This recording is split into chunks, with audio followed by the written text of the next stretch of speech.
Cancer ఊబి నుంచి బయటపడ్డ ఓ పురుషోత్తముడి కథ. ఆ రాత్రి అతనికి కాళరాత్రిగా మారింది. ఖగోళం కంపించినట్టు అతని జీవితమంతా అల్లకల్లోలమైంది. ఆ రోజు ఇంటికి వెళ్ళి వస్తారు, ఇంటికి రాలా అనే మా అమ్మాయి తానున్నాం. ఇంటికి వస్తే చచ్చిపోయేటోంది ఆ రోజు. అది డిసెంబర్ 22, 2022. ఆ రాత్రి అతని యూరిన్లో బ్లీడింగ్ అవడం మొదలైంది. ఒక్కసారో రెండుసార్లు కాదు, రాత్రంతా అలా అవుతూనే ఉంది. ఒళ్లంతా చెమటలు, అణువణువు వణుకు. అప్పుడే ప్రాణం పోతుందేమో అన్నంత బాధ. ఇది ఆ రోజు పురుషోత్తమరెడ్డి పరిస్థితి. ఉదయం 5ంటికి తన పిల్లలు లేచి ఆయన్ని హాస్పిటల్కి తీసుకెళ్లారు. అతని కథే ఇది. జీవన్మరణ పోరాటమిది. క్యాన్సర్ వ్యాధి ఒక్కటే కాని క్యాన్సర్ బాధితుల కథలు మాత్రం ఒక్కొక్కటి ఒక్కొక్క తీరు. విషాదాలు, అగాధాలు వారి కథల్లో కోకొల్లలు. వాటిని దాటి బయటపడ్డవారు కొంతమంది మాత్రమే ఉంటారు. ఆ కొంతమందిలో భువనగిరికి చెందిన పురుషోత్తం రెడ్డి కూడా ఒకరు. ఇతని క్యాన్సర్ కథ ఆ సంఘటనకు 2 ఏళ్ల ముందే మొదలయ్యింది. 2020లోనే ఆయన యూరిన్లో బ్లడ్ పడడం మొదలైంది. అప్పుడే క్యాన్సర్ డౌట్ కూడా మొదలైంది. నా పేరు పురుషోత్తం రెడ్డి. మాది యాదాద్రి డిస్టిక్ భూదాన్ పోచంపల్లి మండలం కన్ముక్ల గ్రామం. మేము మొదటి నుంచి అగ్రికల్చర్ వ్యవసాయమే చేస్తుంటాము. వ్యవసాయం చేసుకుంటూ పిల్లలు చదివించుకున్నా. ఏంటంటే నా ఆలోచన ఏంటంటే నేను చదువుకోలేదు సరిగ్గా. నేను మా నాన్న చదివిపిస్తాను, 7th వరకు చదివి బంద్ చేశాను. అనుభవం అయింది కాబట్టి నా పిల్లలు చదివించాలనే దాని మీద చదివించాను. అమ్మాయిని బీఎస్సీ బీఈడి చేయించాము, అబ్బాయిని బీటెక్ చేయించాము. మా నాన్నగారికి ఒకరోజు మూత్రం పోస్తుంటే మూత్రంలో బ్లడ్ రావడం జరిగింది. ఒకసారి 2 సార్లు రావడం జరిగింది. అట్లే కంటిన్యూగా ఎవ్రీ టైం ఎప్పుడు మూత్రం పోసినా కూడా మూత్రంలో బ్లడ్ రావడం జరిగింది. ఇంకెక్కువ అయిపోయేసరికి ఒక ప్రైవేట్ హాస్పిటల్లో ఎల్బీ నగర్లో చూయించడం జరిగింది. వాళ్ళు ఏమన్నారంటే, సరే ఇది కొంచెం ఏదో ప్రాబ్లమేటిక్గా ఉన్నట్టుంది, దాన్ని చిన్నగా ఆపరేషన్ చేసి బయాప్సీ చేసి చూద్దాము అని చెప్పారు. అనుకున్నట్టుగానే బయాప్సీ చేశాక ఆ డౌటు నిజమైంది. బ్లాడర్ క్యాన్సర్ అని నిర్ధారించబడింది. తన జీవితంలో విషాద పర్వం అప్పుడే మొదలయ్యింది. సో రిపోర్ట్ వచ్చిన తర్వాత వాళ్ళు ఏం చెప్పారు, ఇది క్యాన్సర్కి సంబంధించి ఒక టైప్ ఆఫ్ క్యాన్సరు. సో దీన్ని ఏం చేయాలంటే మొత్తం ఆ మూత్ర సంచిని మొత్తం రిమూవ్ చేసి బయటికి ఇలా పెడతారు అని చెప్పారనమాట. సో మాకు భయం వేసింది. ఇట్లా పెడతారు, బ్యాగు ఇది చేస్తారు, అది అన్నీ తిరగవచ్చు, చేయొచ్చు. ఆ కౌన్సిలింగ్ చేసిన ఆయన అన్నాడు, సినిమా యాక్టర్లకు ఉంది, పోలీసు వాళ్ళకు ఉంది, మస్తుగా ఉంటుంది, ఏమి ఇబ్బంది కాదు, చేయదని కూడా చెప్పాడు. ఒక హాస్పిటల్లో బ్లాడర్ పూర్తిగా తీసివేయాలి అన్నారు.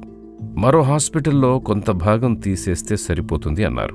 రెండోదే మేలు అనుకుని ఆ కొంత భాగం తీసే సర్జరీ చేయించుకున్నారు పురుషోత్తం రెడ్డి.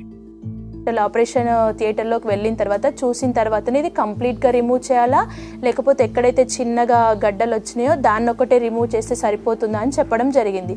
సరే ఏదన్నా కానీ మన అదృష్టం అనుకొని సరే అన్నాం. వాళ్ళు స్టార్ట్ చేసిన తర్వాత ఏం లేదు, బాగానే ఉంది, అంత ఏం పెద్దగా ఏం చేయలేదని మళ్ళీ చెప్పారట మా పిల్లలు. చెప్తే సరే అని ఒప్పుకున్నాక 1 వారం రోజులకు పంపించారు. ఇక క్యాన్సర్ తగ్గిపోయిందని మళ్లీ తన సాధారణ జీవితం కూడా మొదలుపెట్టారు. కానీ 2 ఏళ్లకి మళ్లీ క్యాన్సర్ తిరగబడింది.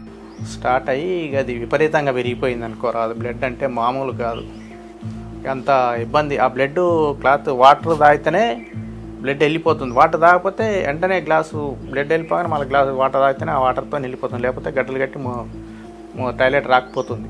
2 నెలల్లోనే మరో అత్యంత భయానక అనుభవం ఆ కుటుంబానికి ఎదురయింది.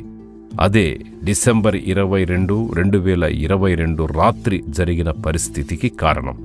ఆ రోజు ఇంటికి వెళ్ళి వస్తారు, ఇంటికి రాలా అనే మా అమ్మాయి తానున్నాం. ఇంటికి వస్తే చచ్చిపోయేటోంది ఆ రోజు. ఇక అమ్మాయి తానున్నాక ఆ రోజు బాగా ఇదైంది. నేను నైట్ అంతా అసలు నిద్రపోలేదు. నాకు మొత్తం ఎట్లా అవుతుంది, నేను ఇంకా బతుకుతున్నా లేదు అన్న సిచ్యుయేషన్. నైట్ అంతా బ్లడ్ పోయేసరికి అంటే అసలు నెక్స్ట్ మినిట్ ఏమవుతుంది అన్న భయంతో మేము చాలా కంగారు పడడం జరిగింది. ఆ రోజు వెంబటే హాస్పిటల్కి తీసుకెళ్ళాము. ఆ రోజు అసలు మేము ఎప్పటికీ మర్చిపోలేము. అంటే అంత భయంకరమైన సిచ్యుయేషన్ మేము ఎప్పుడు ఫేస్ చేయలేదు. ఆ రోజు ఆ కుటుంబం జీవితాంతం మరువలేని ఒక పీడకల.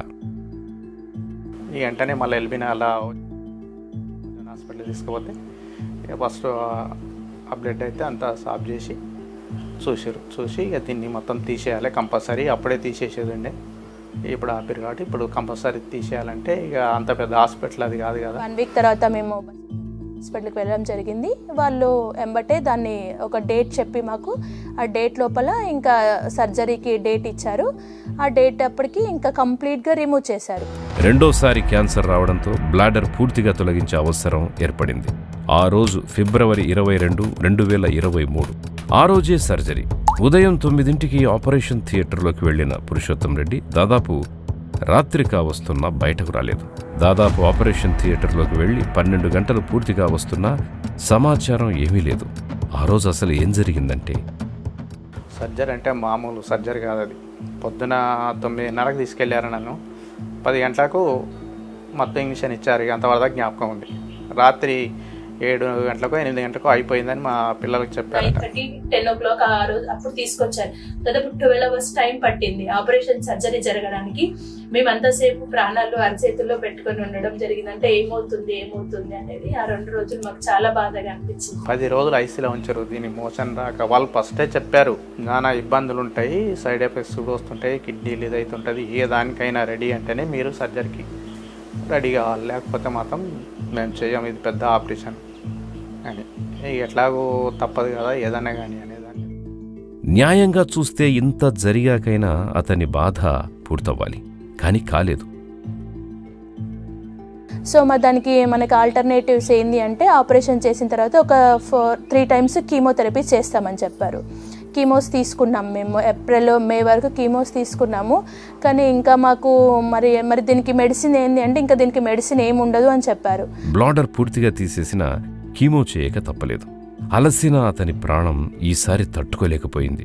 పూర్తిగా నీరసించిపోయాడు. మళ్లీ క్యాన్సర్ వస్తుందేమో అనే భయం, వస్తే ఈసారి ప్రాణం నిలువదేమో అనే వణుకు అతన్ని ప్రశాంతంగా ఉండనివ్వలేదు. కాని ఆ భయాన్ని దూరం చేయడానికి, మళ్లీ ఆరోగ్యాన్ని కుదుటపరచడానికి అతనికో నమ్మకం ఎదురయింది. అదే పునర్జన్ ఆయుర్వేద. మేము ఇంకా చాలా మంది దగ్గర ఏమన్నా కనుక్కుంటే మాకు ఈ పునర్జన్ ఆయుర్వేద హాస్పిటల్ గురించి ఒకరి ద్వారా తెలుసుకున్నాం మేము. సరే వెళ్దాము హాస్పిటల్కి అని మేము హాస్పిటల్ వాళ్ళని కన్సల్ట్ అవ్వడం జరిగింది. రిపోర్ట్స్ అన్నీ చూపించి, చాలా అంటే లైఫ్ థ్రెటనింగ్ ప్రాబ్లం కదా అంటే, అసలు ఏమి కాదమ్మా, ఏం ప్రాబ్లం లేదు, మీరు ఈ ట్యాబ్లెట్స్ వాడండి, మీకు అసలు అది మళ్ళీ పెరగదు, మళ్ళీ రాదు అని చెప్పడం జరిగింది.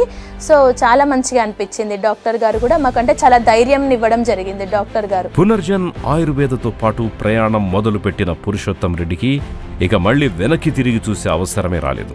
క్లియర్గా మున్పు ఎట్లున్నానో మనిషిని అట్నే తిరగడం చేయడం అవుతుంది. పెట్ స్కాన్ తీసినా కూడా క్యాన్సర్ స్ప్రెడ్ అయ్యే అవకాశం ఉందనే దాఖలాలు కూడా కనపడలేదు. సో మేమైతే నమ్మాము, మాకైతే చాలా మంచిగా అనిపిస్తుంది. ఇటం స్ప్రెడ్ అవ్వలేదు, అక్కడ ఇంకా ఏమి మనకి వేరే ఎక్స్ట్రా కూడా ఏమి అవి రాలేదు.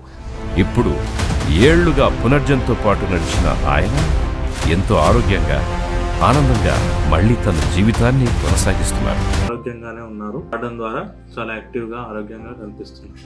కానీ ఇప్పుడు మాత్రం చాలా సంతోషంగా అనిపిస్తుంది. అంటే మాకు దేవుడే ఆ హాస్పిటల్ గురించి చెప్పిండేమో అనిపిస్తుంది. ఒక్కోసారి స్ప్రెడ్ అయ్యేదేమో, వేరే పార్ట్స్కి ఇంకా స్ప్రెడ్ అయ్యి ఇంకా ప్రాబ్లమెటిక్గా అయ్యేదేమో అనిపించింది. But thank God, it's okay now.